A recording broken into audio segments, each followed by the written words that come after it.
Hey, what's up you guys? Welcome back to Today. So today we're going to be doing hook kicks, right? So a hook kick just from the front leg looks like this. All right, so go ahead and make sure that you have stretched, warmed up your hip flexors, hip adductors really well for this one. You're going to want to, and hamstrings as well. All right, so starting off just with the motion of the hook, the knee comes up towards the chest, all right? And I'm going to kick out past or in front of my target. If my target's over here, I'm going to go through my target, and as I'm about to start making contact with my target, my knee starts to bend. I want my knee to continue pointing past my target. I don't want to stop at my target. I see this a lot where people do this and they have their knee pointed at their target. It works, right? You can definitely score points that way, but you're not going to get that knockout. You want to be adding those glutes into it, so you want to thrust that leg all the way through, all right? As you're doing this, go all the way through instead of just stopping and doing what I would refer to as a foot slap, right? It's basically just a foot slap. All right, so we're going to be doing it first from the rear leg. A little bit more impractical, doesn't really happen that much, but it's a good training tool. As you do this, bring the knee across in front of your foot, 45 degrees as you're looking at it. Pivot partially on that base leg, about 90 degrees.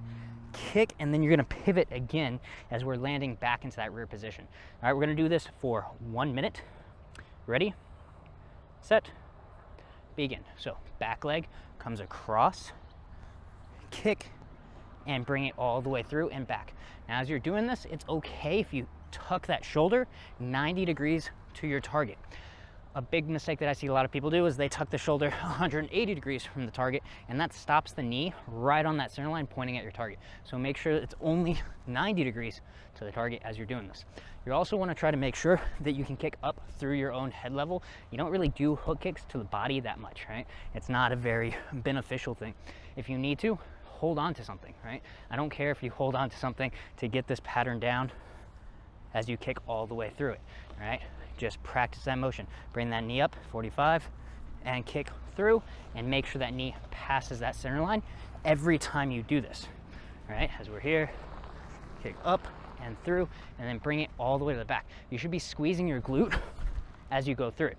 Because we're causing this 90-degree bend here, we're able to really kick through, and that's gonna be time. All right, go ahead and switch, and we're gonna do the exact same thing on the other side. 1 minute, and begin. Kick through. Make sure you rotate at first, like I said, about 90 degrees as you're doing this. Thrust it out and bring it all the way back to that rear position. Bring it through. Make sure you exhale every time you do this. And if you need to, lean down to help get a higher kick. You don't have to stay in this upright position. It's actually very difficult to do that, right? So lean back, try to get that knee going through that center line as you do this. Move around. This one really helps if you have a target, right? Whether I have something physical that I can make contact with, or just something that I can see my foot going through. I want to make sure that I'm aiming every time I do this, right? Now don't bring it all the way around and then have to force your way back, right? Bring it across in front of that foot at 45 degrees, so you can kick that around, tuck that shoulder 90 degrees off to the side as we do this. And time. All right, so the next way that we're gonna do this is we're gonna do it with a hop step, right? So we're here, just like we've done all of our other hop steps, we're gonna try to go for distance, but if you need to, you can just do the replacement step at this time. As we kick up, that knee goes up and 45 degrees. If my target's right to the front, boom, 45 degrees. I'm going here, and I kick, and I'm gonna set it down back into that front position. Now, because I'm setting it down in that front position, I might not go as much through that center line with my knee, so just be aware of that. All right, we're gonna do this for 1 minute each side. Ready? And begin. Make sure you exhale in each one of these. Move around. See your target as you're doing this. Now this is one you'll probably do a little bit more often. This could be a hop step side kick, this could be a hop step roundhouse kick, or we can make it a hop step hook kick. All right, so it's a little bit more viable. It's harder to see coming as we do it from this way as opposed to just coming here. All right, so keep that in mind. You also get to close that distance. All right, practice closing that distance. If you can, try to set the foot down onto the ground quickly. All right, don't let it linger in the air for too long. I do that sometimes, especially if I'm talking, because I talk a lot. Exhale in each one.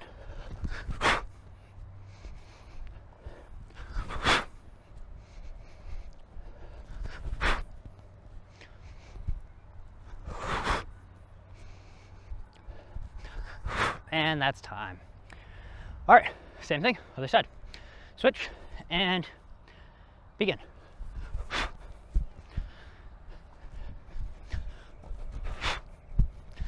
If you really wanted to, you can kick and bring it back to the rear position, but with most half steps, it's better to just drop it down in front.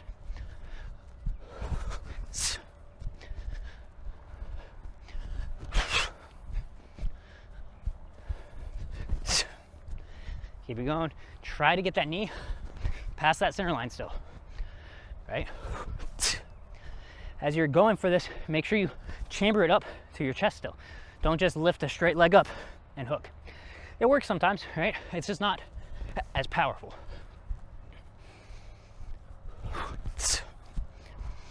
Exhale, breathe.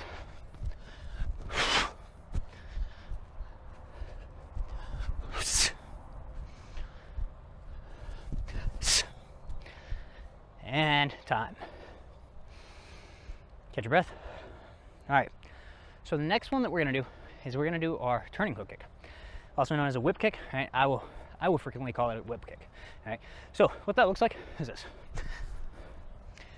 A big mistake that a lot of people do with this is they'll turn and they keep this leg straight the whole time, and then they kind of bend it at the end of it. If you kick with a straight leg the whole time, it's slow and it's easy to see coming. So a good way to practice this is to just find your target, turn and get into this chamber position and just stop. My toes are facing all the way away when I go into that, right? Again, I turn and I just get into this chamber position.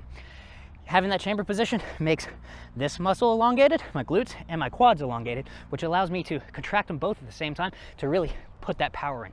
Plus, like I said, if you're tighter and we go for spins, tighter spins are always faster. Just look at ballerinas, look at figure skaters. Whenever they flare out, they slow down. Whenever they come in, they'll tighten up. There's plenty of videos on YouTube talking about that. It's physics, right? So keep that in mind whenever you're doing this. In tight and coiled, kick out and all the way through. And then make sure you don't start the kick too early, where the height of the kick, the height of the arc is over here and not wherever your target is. All right, so we are going to do 2 minutes of this, because we're gonna switch every time. If you do 1 minute of just the same leg, you're just gonna get tired or dizzy. All right, 2 minutes, switch every time, and begin. So here, kicks, and switch. Kick, and switch. Make sure that you see the target every time you do this. All right, I don't want you just, oh look, the moon's up there. The moon actually is up there. Look, see your target every time you do it, and then stay tight. Explode out and bring it back in tight.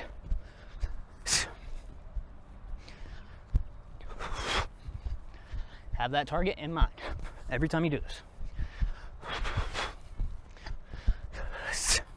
And now you don't have to go at the same pace as me. I don't expect you to go fast with every one of them.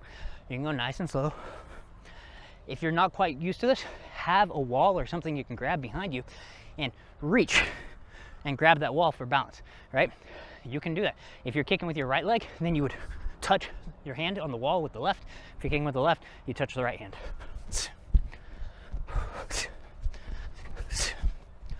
Now also make sure whenever you do this, point your toes outwards. Don't flex it in.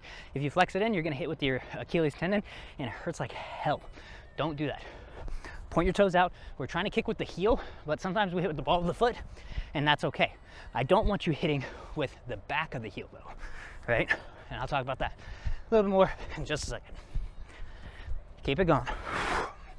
About 30 seconds left of this. Switch. Exhale. See your target. Start in tight and extend it out. And try not to lose your balance like I just did. If you do, it's all right. Get a few more, move around, and kick. Make sure we're kicking to our head height. I don't want kicks down here.